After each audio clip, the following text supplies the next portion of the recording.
I'm seeing some takes on 28 years later that are really bugging. There are beats, trained through repetition, that audiences have come to expect. Unwritten rules of franchises. And I don't want to waste a whole video blaming Marvel for the downfall of cinema. What I want to do is call these expectations into question and have a real conversation around if they are truly ingredients for a successful sequel or just what we've been taught is the natural path.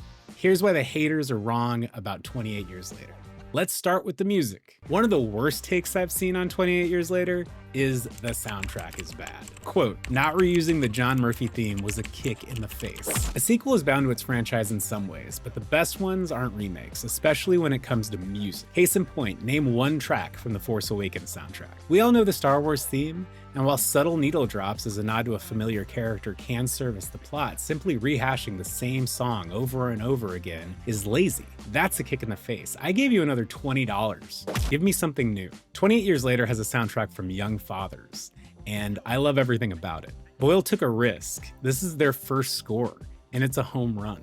It feels like music of that world, of the Rage Plague world. But this music, for the most part, isn't radio friendly. You get these long, spacey songs and these short, frantic bursts. It's very inconsistent, and I think that might be throwing people off. And when we talk about that kind of push and pull, let's talk about pacing. I think we're finally starting to see the impact of short-form media seep into the film discourse, and it's fueling bad takes when it comes to pacing. Saw a few things on Letterboxd that said the infected are barely in it, and they're not scary. Y'all, the zombies aren't the point of the zombie movie.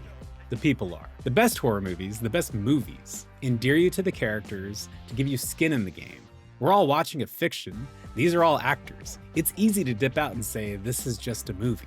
I think we're getting too used to spoiling ourselves with these videos that start with the lead to drive engagement. We expect little hits throughout the runtime that keep us incentivized to stick with it. I prefer what's going on here. And you get that pretty much all the way to the credits and then a little bit in this one. And that ending, based on the takes I'm seeing, is where the waters get really choppy. So let's answer, how should a sequel end? All right, we're getting into big spoiler territory for 28 Years Later, FYI. I really think people thought Jim was gonna show up at the end of this movie like Luke Skywalker in The Force Awakens.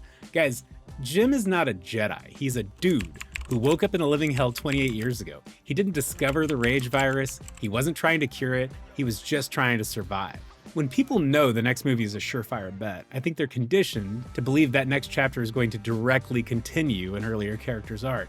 And that seems silly. There are so many stories in quarantine. Aren't those as interesting as what's going on with Jim? Aren't you curious? Let's say you'll forgive the omission of the character from the first one returns at the intro. What's an absolute non-starter? How shouldn't a sequel end? Apparently with ninja fighting. Okay, let's talk about the ending, the Jimmies, what the f***. It's a jarring tonal shift, I'll give you that. But is the problem the shift or its placement? Let's say that scene comes at the end of the credits. Is it so shocking? Kill Bill is universally loved and the tone is all over the place.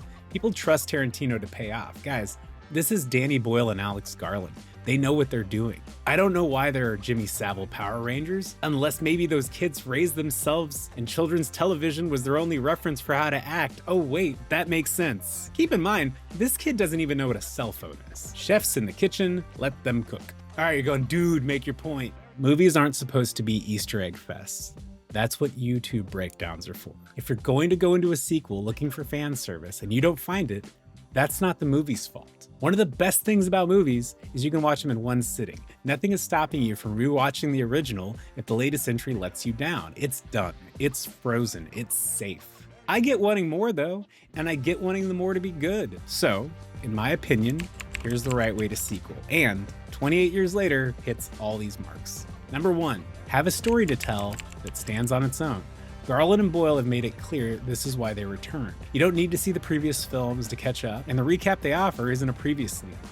You could envision this as its own movie. It doesn't alienate the noobs, and it tells its own story start to finish. Number two, build, don't copy.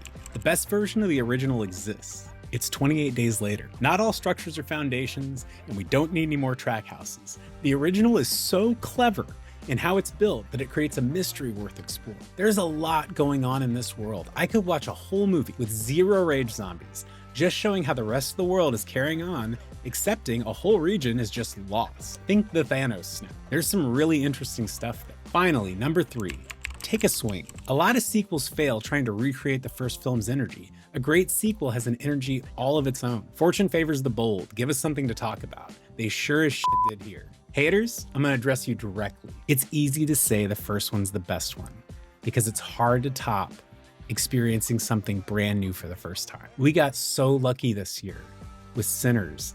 That kind of feeling is rare. Getting the same creative team from the original project back for a sequel is what you want. Trust them to make the right choices and think about why they're doing what they're doing. Just do your best to try to stay objective. Judge each slice of pizza independently and don't rate the meal until you finish dessert. All right, had to get that out. Tell me what you think, everybody. Am I dying on the wrong hill? I want more Alex Garland. I want more Danny Boyle. I want more 28 Laters. I want more wild original movies. Thanks for listening. Subscribe. I love you. Good night.